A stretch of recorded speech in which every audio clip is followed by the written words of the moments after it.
그리스도를 동경하고 그리스도를 연결하라. 연결하는 교회 성도 여러분, 한 주간 평안하셨습니까? 오늘도 계속해서 여러분들과 함께 요한복음 강해 말씀 나누겠습니다. 오늘 말씀의 제목은 주님이 사랑하는 공동체는 이라는 제목으로 요한복음 12장 37절에서 43절까지 말씀을 가지고 여러분들과 함께 말씀을 나누겠습니다. 오늘도 성령께서 역사하셔서 하나님께서 진정한 교회가 어떤 교회인지, 또 하나님께서 이 세대를 향해서 어떠한 마음을 품고 교회를 향해 기도하기를 원하시는지 여러분들과 함께 나누는 복된 시간 되길 간절히 바랍니다. 함께 기도하겠습니다. 하나님 아버지, 오늘도 성령께서 임재하여 주시옵소서. 내 말과 내 전도함이 지혜의 권하는 말로 하지 아니하고 다만 성령의 나타남과 능력으로 하여 너희 믿음이 사람의 지혜 있지 아니하고 오직 하나님의 능력에 있게 하려 하였노라 라는 말씀처럼 오늘도 성령의 기름 부으심을 간절히 소망합니다. 말씀을 전하는 자도 기름 부음이 있게 하시고 또 말씀을 듣는 자에게도 기름 부음이 있게 하셔서 살아계신 하나님의 영광을 말씀을 통해서도 듣는 복된 역사가 일어나게 하여 주시옵소서. 오늘도 함께 하시길 간절히 바라고 권하며 존귀하신 예수 그리스도의 이름 받들어 기도하옵나이다. 아멘. 저는 이제 말씀을 이번에 준비하다가 교회에 대한 말씀이기 때문에 문득 이런 생각이 났습니다. 지난 2007년에 우리가 1907년 평양 대부흥을 기념하여서 2007년에 잠실에서 평양 대부흥 100주년 회개 대각성 집회, 이런 집회를 범교단 차원에서 한국교회가 진행한 적이 있습니다. 거기에서 설교자로선 고 옥하는 목사님 계시죠. 피를 토하듯이 말씀을 전하셨던 것들을 기억해요. 그 옥하는 목사님께서 이놈이 죄인입니다. 이놈이 한국교회를 망쳤습니다. 이렇게 절규하듯이 마지막 모든 회개와 또 간절함을 다 부어서 하셨던 옥하는 목사님의 그 간절한 외침과 또 말씀과 또 기도가 생각이 납니다. 그때 한국교회는 정말 개혁에 대한 나름대로의 선언문을 준비하고 선포를 했죠. 그런데 이제 20년 가까이 지난 지금 어떻게 변했습니까? 한국교회는 제가 보기에는 더 침체되거나 또 개혁되지 않거나 또 더 오히려 안타깝지만은 성경에서 벗어나는 그런 일들이 계속해서 보이고 있습니다. 자, 얼마나 많은 성도님들이 한국교회 개혁을 위해 기도했습니까? 얼마나 많은 성도님들이 또 노력했습니까? 또 얼마나 많은 주의 종들이 한국교회의 개혁을 위해 몸부림치고 또 말씀을 전했습니까? 그런데 실상 우리에게 보이기에는 전혀 변화가 없어 보인다는 거죠. 그러면 그 기도는 어떻게 됐겠습니까? 그 기도를 들으시는 하나님의 역사는 어떻게 지금 진행되어 나가겠습니까?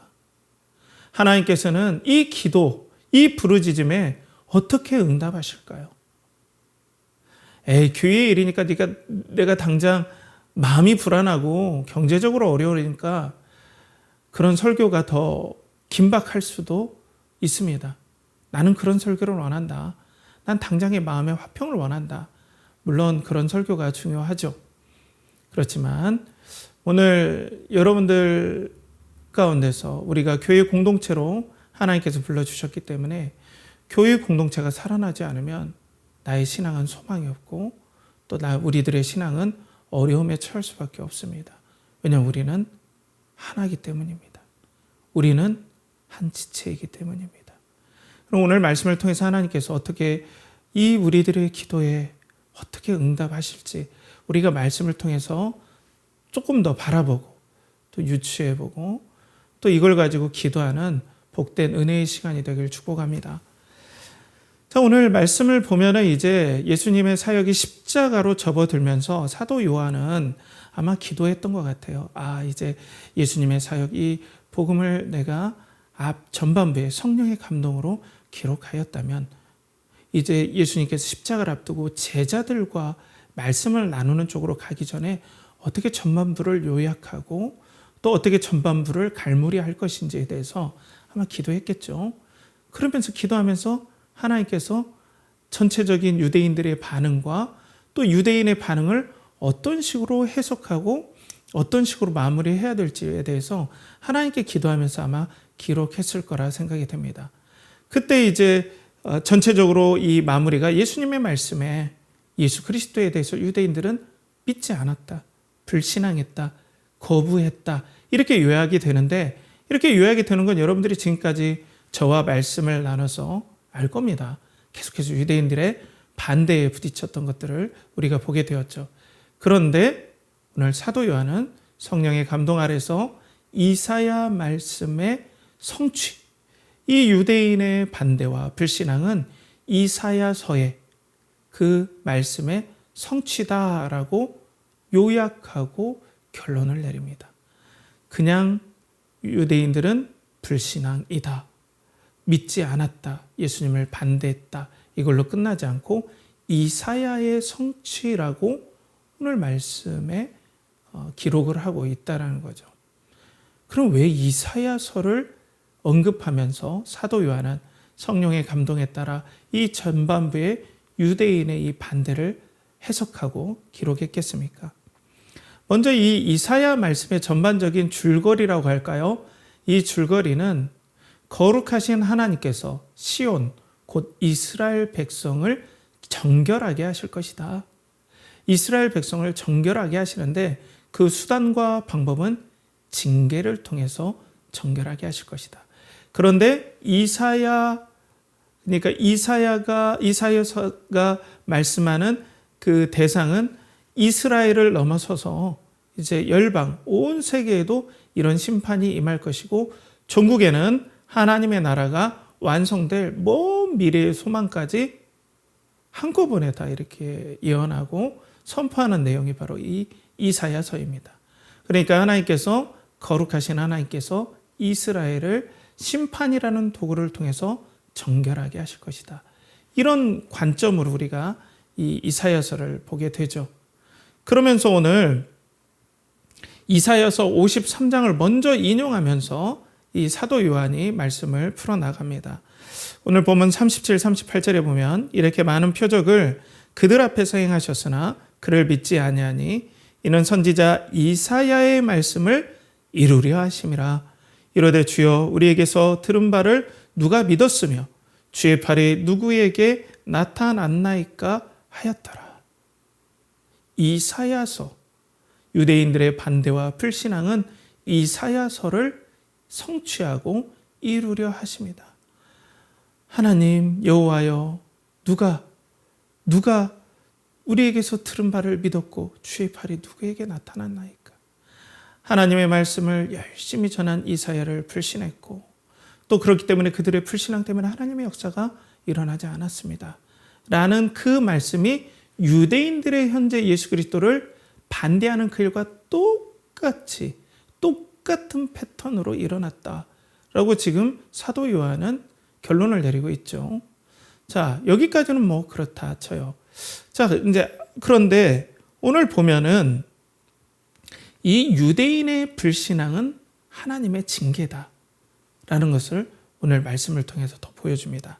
오늘 40절에 보면 그들의 눈을 멀게 하시고 그들의 마음을 완고하게 하셨으니 이는 그들로 하여금 눈으로 보고 마음으로 깨닫고 돌이켜 내게 고침을 받지 못하게 하려 함이라 하였음이더라. 이 말씀의 성취다. 지금 유대인들의 반대는. 그러니까 이사야 때에 지금 방금 말씀드린 40절 말씀은 이사야 6절 말씀을 인용한 말씀이에요. 그러니까 이스라엘 백성들이 계속해서 선지자를 보내고 하나님께서 경고하시고 하셔도 계속해서 불순종합니다. 그러니까 하나님께서 이사야를 파송하면서 이사야가 말씀을 전하실 때 백성들은 이런 식이 될 거다라고 얘기하는 거예요. 그러니까 오늘 말씀을 보면 좀 혼란스러운 게 뭐냐면 하나님께서 눈을 멀게 하시고 마음을 강팍하게 하셔서 이 사람을 못 듣게 하셔서 심판의 자리로 끌고 가는 것처럼 우리는 느껴질 수 있지만 사실 그게 아니라 전체적인 말씀의 맥락을 본다면 이스라엘 백성들이 당시에 이사야서에 나오는 이스라엘 백성들이 강팍하게 계속해서 불순종하기 때문에 하나님의 사람 이사야가 말씀을 전할 때 그 불순종과 강팍함이 말씀을 들으면서 더 촉발되어서 더 반응하고 더 역반응을 일으켜서 더 눈이 멀고 더 완고해지는, 그러니까 이들이 더욱더 하나님 앞에 불신앙이 더 드러나는 일들이 이사야의 말씀 선포에서 더 드러날 것이다. 쉽게 얘기해서 불순종이 더 강화되고 불순종이 더 돌이켜지지 않는 그런 일이 있을 것이다. 심판을 확실하게 하나님께서 규정하는 말씀이에요. 자, 그러니까 유대인들이 믿지 아니하는 것은 예수 그리스도께서 말씀을 전하실 때 유대인들이 이미 마음이 강팍하여졌고 하나님 말씀에 순종하고자 하는 마음이 이미 닫혀 있기 때문에 예수님께서 말씀을 전하실 때 그들의 강팍함이 더 드러나고 불신앙이 더 드러난다라고 오늘 말씀을 하는 거죠. 자, 이것이 이사야서의 말씀의 성취다라는 거예요. 자, 그런데 오늘 이 말씀에 보면은 조금 더 맥락을 좀 크게 해봐야 전반부 말씀을 마무리하는 이 내용이 어떤 내용인지 좀 알 수가 있습니다. 그것이 뭐냐면은 하나님께서는 지금 이 이사야서 6장 이 말씀을 한 다음에 어떤 내용으로 이사야에게 예언을 하시냐면 이사야 6장 13절에 새로운 공동체, 새로운 남은 자, 구루터기를 통해서 불순종한 기존에 반역한 이스라엘 백성은 하나님께서 징계하시고 이 남은 자를 통해서 하나님 나라를 다시 시작하시고 하나님의 역사를 다시 풀어나가시고 또 전개해 나가실 것이다 라는 것을 보여주는 거죠. 그래서 이사야 6장 13절에 보면 그 중에 10분의 1이 아직 남아있을지라도 이것도 황폐하게 될 것이나 밤나무와 상수리나무가 배임을 당하여도 그 구루터기는 남아있는 것 같이 거룩한 씨가 이 땅에 구루터기니라 하시더라. 자, 하나님께서 징계를 통해서 10분의 1밖에 남아있지 않을지라도 바알에게 무릎 꿇지 않은 자 7천, 하나님의 신앙을 가지고 하나님의 영광을 사랑하는 지극히 소수를 가지고 내가 다시 시작할 것이다. 그 말씀의 흐름이 바로 오늘 인용한 눈을 멀게 하고 마음을 완고하게 한 다음에 하나님께서 약속하신 이사야서 말씀이라는 겁니다. 그러니까 사도 요한이 이 이사야서의 성취를 말씀하는 것은 우리가 이사야서를 유대인들이 어느 정도 스토리를 알고 있고 전개를 알고 있다면 이 말씀 다음에 남은 자의 말씀을 하실 텐데라는 분명한 어떤 마음속의 기억들이 있을 거란 말이에요. 이 이사야서를 인용하는 것은 분명 하나님께서 징계하신 다음에 새로운 공동체, 남은 자를 통해서 새로운 일들을 하실 것이다.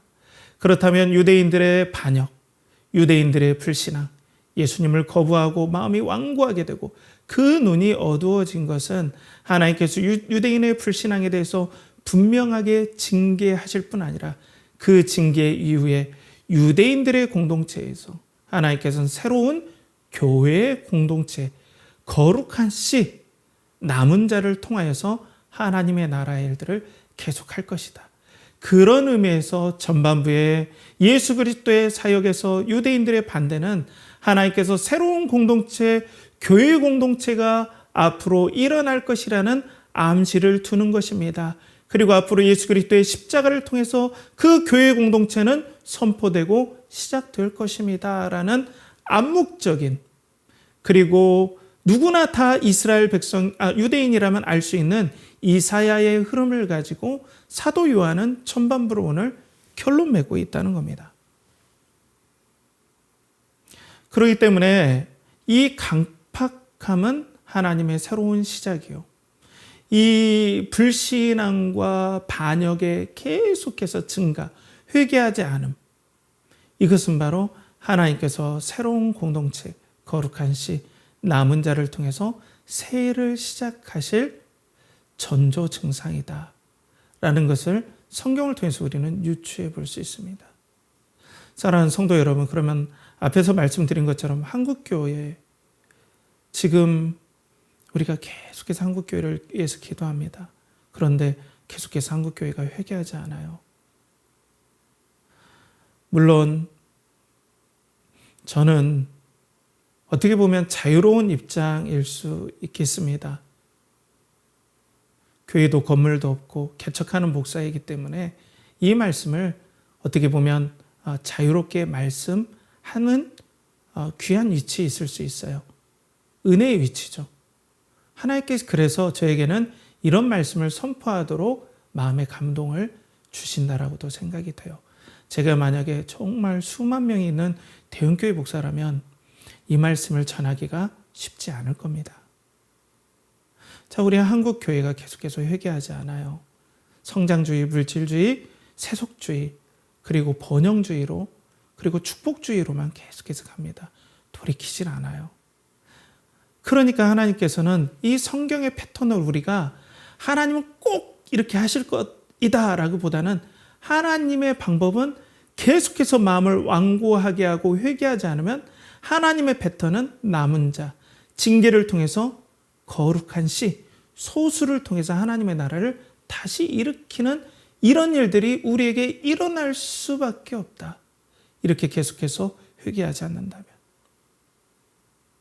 그렇기 때문에 하나님께서는 아무 일도 하시지 않는 것처럼 우리 눈에 보이고 우리 눈에는 한국교회가 전혀 역사가 없는 것 같지만 하나님께서는 성경에서 계속해서 이뤄오신 패턴처럼 아담의 타락 이후에 그리고 수많은 인류들이 반역하고 할 때 하나님께서는 노아라는 남은 자 한 사람을 통해서 노아의 홍수를 통해서 하나님께서는 새로 시작하시고 또 노아 홍수 이후에 수많은 사람들이 하나님께서 온 지면에 나아가서 하나님의 영광을 드러내라고 했는데 그들은 바벨이 모아서 탑을 하늘까지 쌓는 하나님의 권위에 도전하는 그 일을 할 때 하나님께서는 아브라함이라는 한 사람을 통해서 그 일을 하고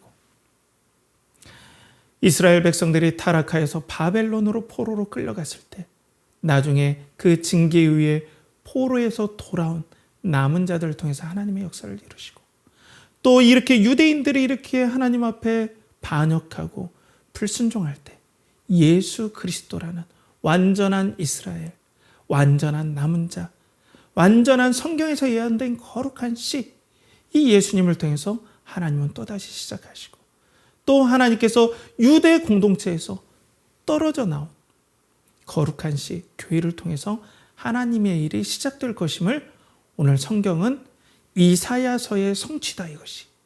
이들의 완악함이 이사야서의 성취다라고 사도 요한이 얘기하면서 이런 패턴들을 우리에게 암묵적으로 보여준다는 겁니다. 그렇다면 사랑하는 성도 여러분, 우리가 어떻게 해야 되겠습니까? 한국교회가 징계를 받아야 되겠습니까? 그것보다 우리 함께 기도했으면 좋겠습니다. 거룩한 대각성이 일어나고 회개가 일어나도록 먼저 기도했으면 좋겠습니다. 이런 것들이 않고 계속 우리 마음이 완악해지고 물질주의, 세속주의 그리고 안정만 추구하는 그쪽으로 간다면 100% 하나님께서 이런 패턴으로 다시 남은 자들을 통해서 징계하시고 남은 자들을 통해서 일을 하시는 방법을 택하실 수밖에 없다는 겁니다. 상당히 경계가 되는 말씀이에요. 자, 그러면 오늘 그러면은 이 유대인들의 반역과 불신앙에서 하나님께 새롭게 남겨둔 이 거룩한 씨, 남은 자들은 어떤 특징이 있을까라고 성경은 오늘 보여주고 있죠. 그래서 42절에 보면 그러나 관리 중에도 그를 믿는 자가 많되 바리새인들 때문에 드러나게 말하지 못하니 이는 출교를 당할까 두려워함이라. 그들은 사람의 영광을 하나님의 영광보다 더 사랑하였더라. 자, 새롭게 형성되는 공동체는 어떤 공동체인가? 그런데 오늘 관리들의 믿음에 대해서 오늘 사도 요한은 언급을 합니다. 갑자기. 자, 이건 뭐냐? 새로 새로 하나님께서 세울 공동체는 사람의 영광보다 하나님의 영광을 더 사랑하는 공동체일 것이다. 왜냐하면 관리들은 자신이 하나님의 영광보다 사람의 영광을 더 사랑하였고 예수 그리스도를 믿기를 자기의 지위와 그리고 자기의 안정과 그리고 자기의 소유와 기득권과 모든 것을 빼앗길까 봐 두려워서 신앙을 드러내지 않는 이런 관리들의 공동체, 이런 믿음의 공동체는 아니다. 하나님께서 원하시는 공동체는 바로 십자가를 지고서라도 하나님의 영광을 사랑하고 사람의 영광보다 하나님의 영광을 지극히 소중히 여기는 이런 공동체가 하나님께서 새로 남은 자, 거룩한 씨, 그리고 렘넌트, 이 공동체의 특징이 바로 하나님의 영광을 정말 사랑하는 공동체가 하나님께 새로 시작하는 공동체다라고 얘기를 하고 있다는 거예요. 그러면 이 하나님의 영광은 무엇이겠습니까? 하나님의 영광을 참 한마디로 정의하기엔 쉽지는 않지만 우리가 빛 안에, 우리가 빛이라고 하는 그 빛 안에 가시광선, 적외선, 자외선, 감마선, 수많은 빛들이 또다시 있습니다.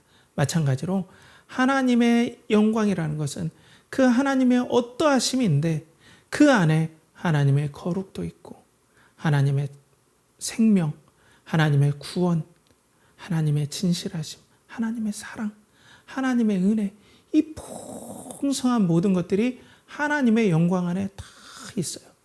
그 때문에 그 하나님의 영광을 말 때 사람은 말로 할 수 없는 샬롬의 평강, 돈이 주지 못하고 쾌락이 주지 못하고 지위가 주지 못하고 그리고 어떤 것들도 주지 못하는 하나님의 샬롬의 평강과 기쁨이 하나님의 영광 안에 있기 때문에 예수 그리스도로 말미암아 구원받고 택함받은 그 성도들은 이 하나님의 영광에 예수 그리스도로 말미암아 매이고 그 영광을 사랑하고 그 영광으로 이 땅에 보내주신 예수 그리스도를 사랑하는 공동체가 하나님께서 새롭게 남겨주신 공동체, 유대인들의 반역으로 거룩한 씨 그리고 구루터기처럼 남은 그 거룩한 공동체는 하나님의 영광을 사랑하는 공동체가 될 것이다 라고 오늘 말씀하고 있다는 거예요.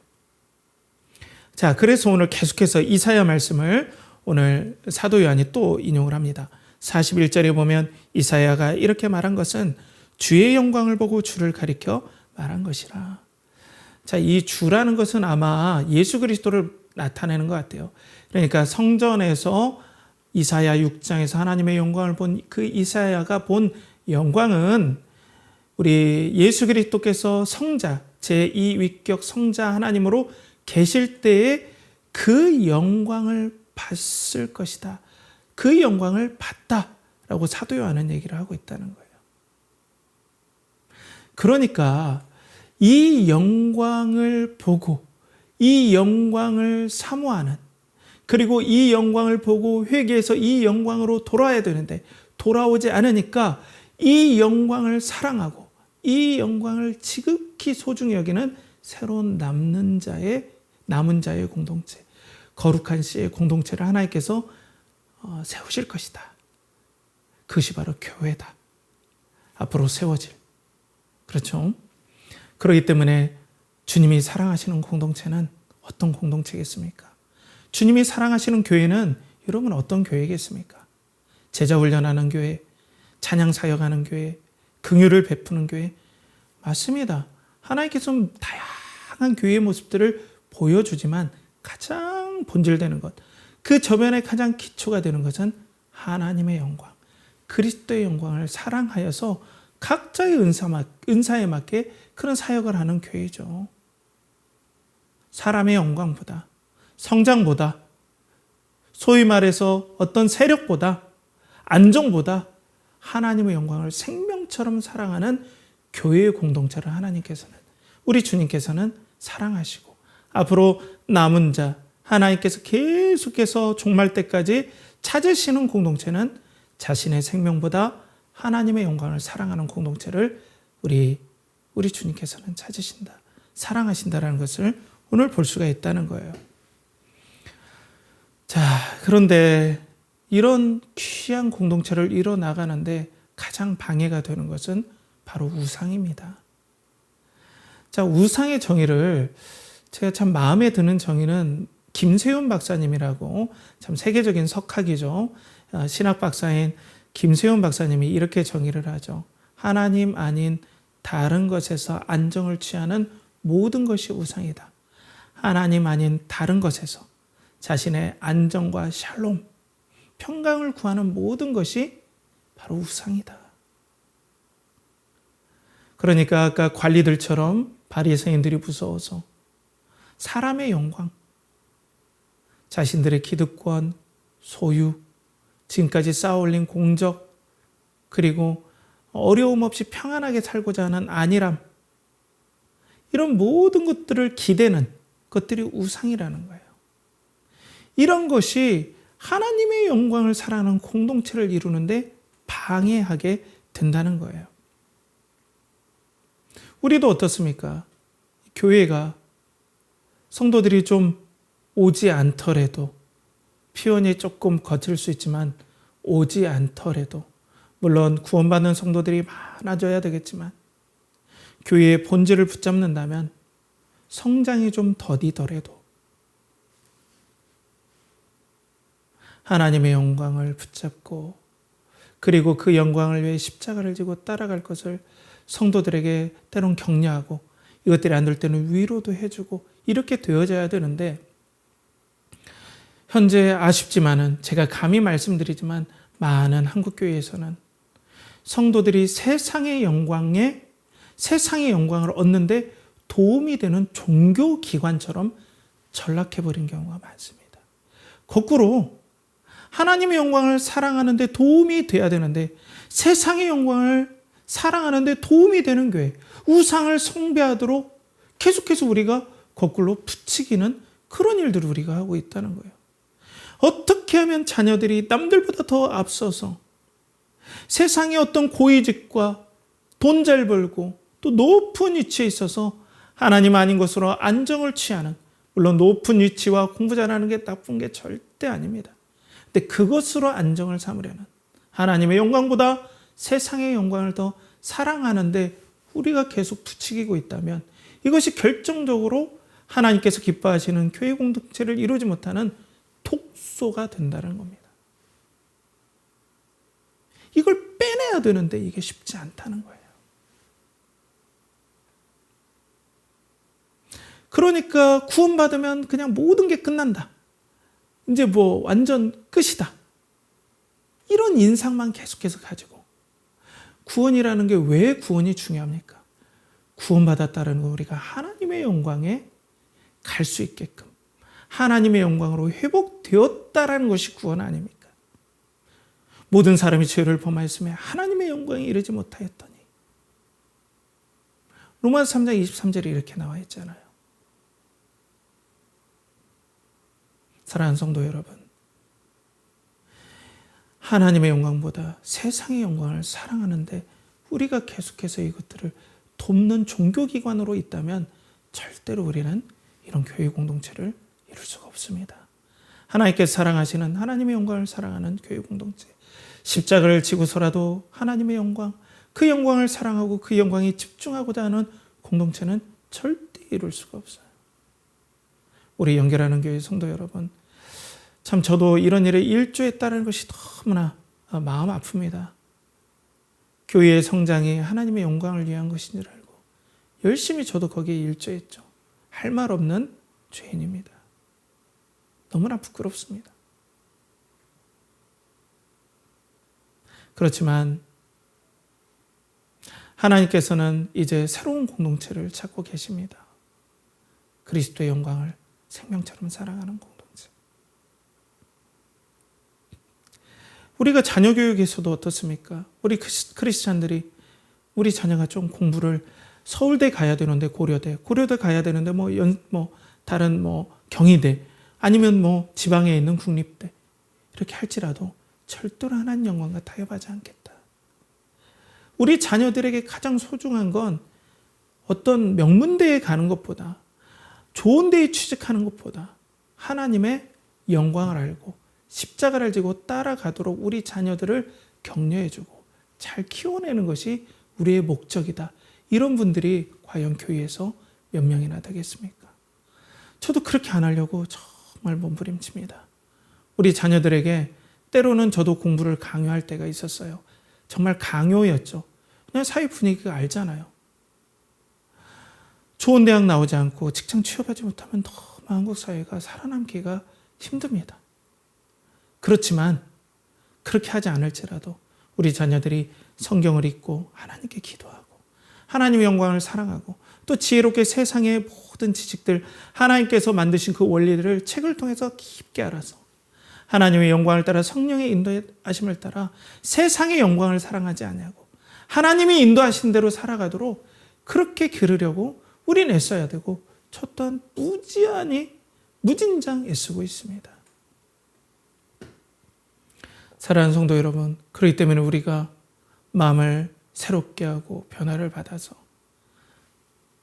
하나님보다 더 안정된 것, 하나님보다 더 의지가 되는 것, 하나님 영광보다 더 사랑한 것들을 우리가 내려놓지 않는다면 절대로 우리는 이런 새로운 공동체, 주님께서 기뻐하시고 사랑하시는 공동체를 우리가 이룰 수가 없다는 거죠.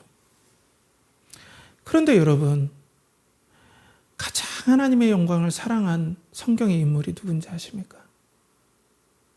바로 우리 주 예수 그리스도이십니다.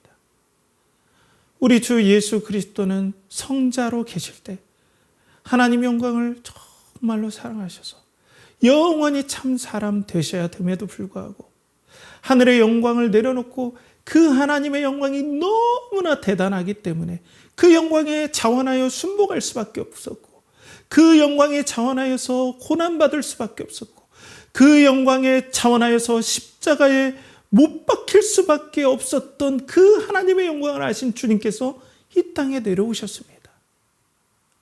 그 예수 그리스도께서 하늘의 미랄이 되어주십니다.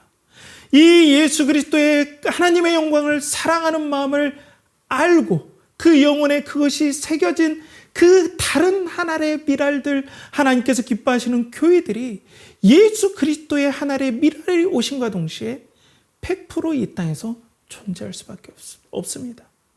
때문에 예수 그리스도께서 이 땅에 오신 것은 바로 교회의 승리요 하나님 나라의 승리가 될 수밖에 없습니다.